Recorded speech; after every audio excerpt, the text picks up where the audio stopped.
Hey guys, what's going on? It's your boy Nonstop and his boy Jason Dubois, aka Moonshine Dubois, right there. He's an expert in all things wrenchable. And today what we're going to do is we're going to take this here motorcycle trailer and take a blank slate and put in a motorcycle scotch to hold the wheel in place, a motorcycle chock, and extra D-rings. So stay tuned, figure out how you can do it to your own trailer. Here's what we got, guys. We have the Pittsburgh Motorcycle Wheel Chock from Harbor Freight. I want to say this thing was $37.99. I know there's mixed feelings about Harbor Freight, and I've heard it all before when it comes to Harbor Freight supplies. Man, why are you going to have a $30,000 motorcycle and strap it down with the cheapest wheel chock you can find? Here's the deal. If it's up to me, I never use this trailer, right? So very rarely will I be using it, and I've heard good things about this. I know other people that have it. They also use it for things like mounts for their motorcycle tables or whatnot when they're lifting something. So I think it'll be fine. We're gonna try it out. We'll let you know how it goes. If it's good, we'll give you a thumbs up. If it's bad, we'll let you know. Nope or dope. Hey guys, what's going on? So the first thing we did is we hooked up the trailer so the trailer wouldn't cock up in the air whenever we started to back the bike out to do our work. And we laid a tarp down because we're going to be battling rain here in Tennessee. So if you're thinking about crawling on the ground, it might help for you to do the same.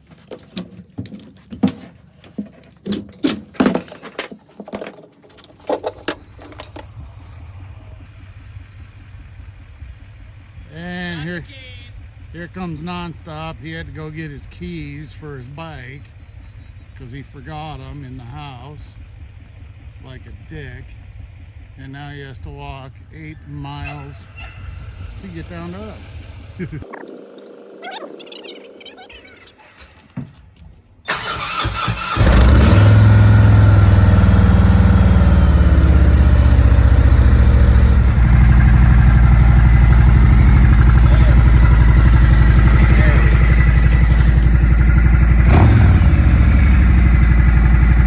not huge. It only fits one motorcycle realistically. And again, if there is any complaints about the chock, this is what I was using for my $30,000 motorcycle. I was using the spare trailer tire pushed firmly up against there and the bike firmly up against that. Jacked it up with these 2 D-rings. And then these back D-rings right here, I looped it through the back tire. The reason that I have been inspired to do more is we went to Daytona Beach last week, as many of you guys have seen, and I had tightened down the fork so badly at one time that I blew the fork seal. So in the middle of your time in Daytona, when you have to get your bike serviced, there was many folks that did. Some were doing elective things, some were doing things that they had to do to get home. I was one of those. It was getting a little wobbly in the front end because one of my legs was still real tight, and the other one was losing oil with bumps and whatnot. So it was giving me a hell of a wobble. So I don't want to do this often, but now that we're sponsored by Bike Stuff and we're going to be making a lot of trips to Louisville, and the electronics are going to be enhanced on my bike as we go through this process, I want to make sure if we do tow it, you know, we're giving the respect that the bike deserves. So anyways, that's what's going on in here. I think it's a 6x12 single axle. Guys, if it comes down to it and you can get a wider one, do it. We were right there, like I said, on the cusp of making a decision, and we went 6x12 for the price point. It was very fair. It looked really cool with my Hummer, and it was what it was. It had all the things that we needed, but now looking back, it'd have been nice to have one that, you know, maybe housed 2 bikes as we do more riding. That would have been cool. But at the end of the day, I think this is going to be fine. That term heavy duty whenever I was seeing it. Yeah, these are some pretty hefty bolts. Damn. That's better than what we was picking out to do it with. Yeah. See how big that washer is too? That'll help distribute the weight a lot. You go, what do you want, dude? This isn't a kennel video. This isn't about the future of Rottweilers as we know it. This is a bike video, okay? You'll get your chance. You'll get your chance, okay? You were made for this. You're a star, okay? But you're young, okay? Based on these screw locations that we have framed, which we did check, there's no wiring under it. So I'm just going to take my level and give myself a straight edge here of where we got to have some of this wheel chock land. And get her there. Center over those lines, get them the square measurement off of each wall. 27.5 from that side. And we're nowhere near the middle. So we're at 29 and a half, 29. We're just So 29 and a quarter in each way, and we're good? Yep. Good. I love it. Sweet. So we've checked, and what you're doing now is you're marking inside the holes. So we've kind of created a stencil for what level looks like. correct. And you use the level to level the base of it to make sure that the bike doesn't approach at an angle to get in there, right? Is that what the level was for? The level was just to give me a straight line off of where our frame is underneath. Yeah. So I can draw that line. Sweet. So I know when I drill through, I'm hitting frame. Sweet. And then we'll reinforce these back ones underneath also. Sweet. Sounds good.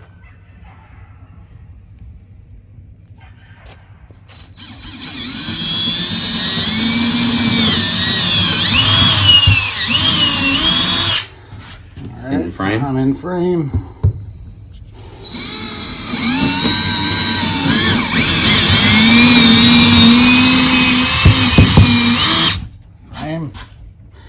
Here I do not expect anything.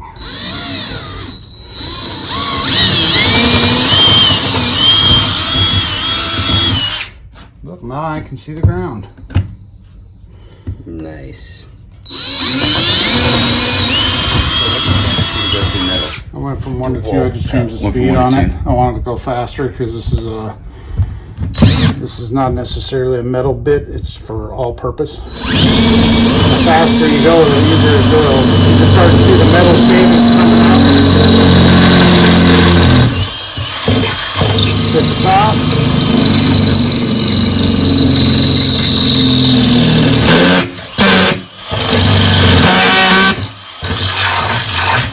There we go. And we're in. So pro tip, make sure that you keep that drill bit straight vertical if you're new to tools or new to doing any kind of work like this, because you want your screw to have a clear and level path straight down. So don't let it angle on you. And choose the right size bit too. Don't go too small. Don't go too small. You will regret it. That's what she said.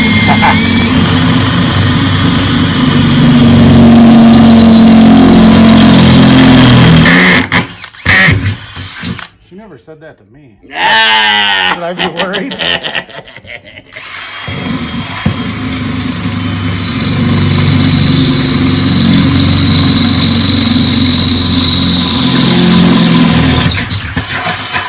I mean, what does it mean when she says it's just fine?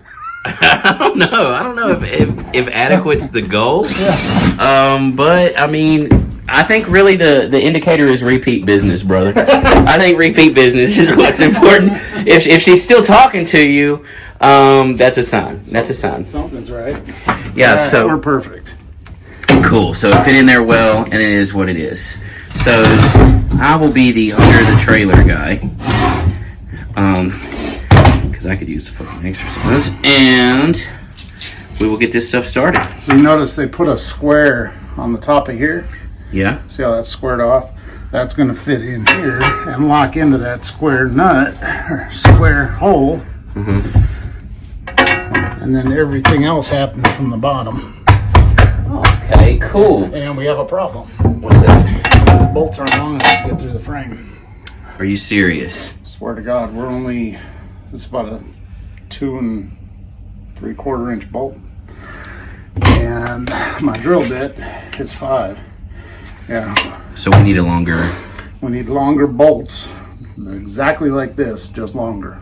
And we're gonna have to go get them at Home Pro. Yep, ace. Let's go. Ace. Here we go. See why we do this? To save you guys time.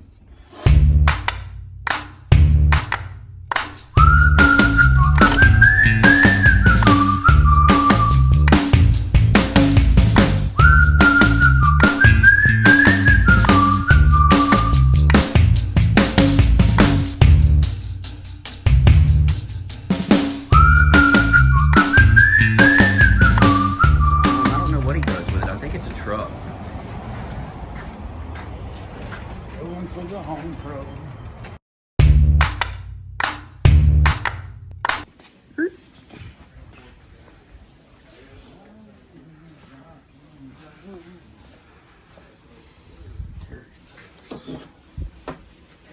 This is where I frequent. Uh-huh.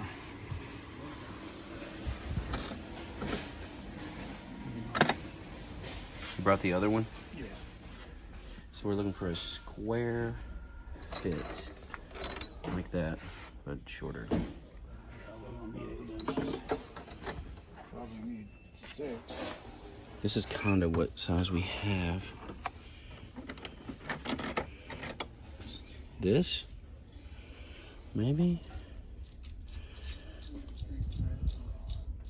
Not that this matters, but I do want the right. This looks a little too thick. Too thick, too girthy? That's what she said. Mm-hmm. That's the right size. Boom. All right, so the new bolts fit like a glove. And Dubois was saying we're going to still be able to use all the hardware that actually came with the wheel chock to secure it underneath there as well. So that's what's up. So he's kind of lined the holes up right there.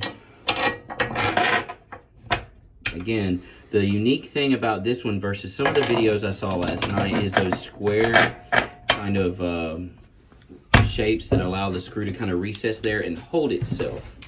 So when you're down there screwing it, you don't have to worry about having an Allen wrench twisted a certain way or a ratchet twisted a certain way to kind of create its own leverage if you're doing a one-man job.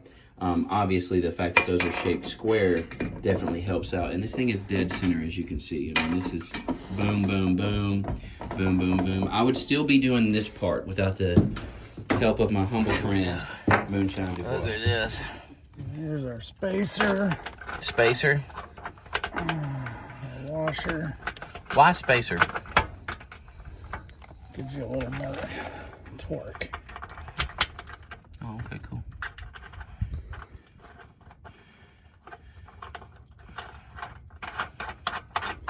This is where having those square heads comes to a big advantage, because you don't need another wrench up top holding it in place while we get it on.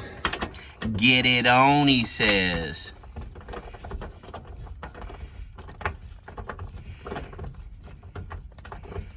This is rad. Do we have the drill down here? You need me to go get it? No.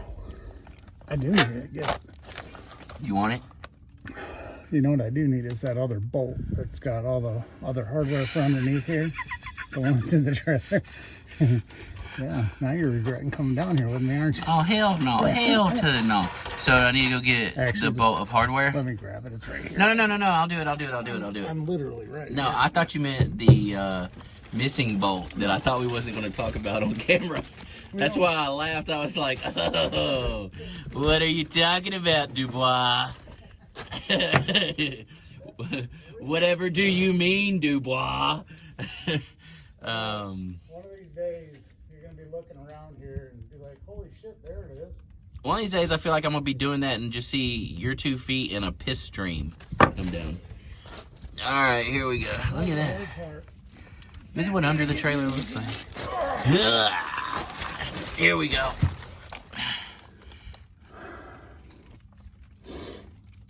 Just want the locker. So 2 hit the frame, ladies and gentlemen, as you can see here, which is a great idea that really solidifies the bike.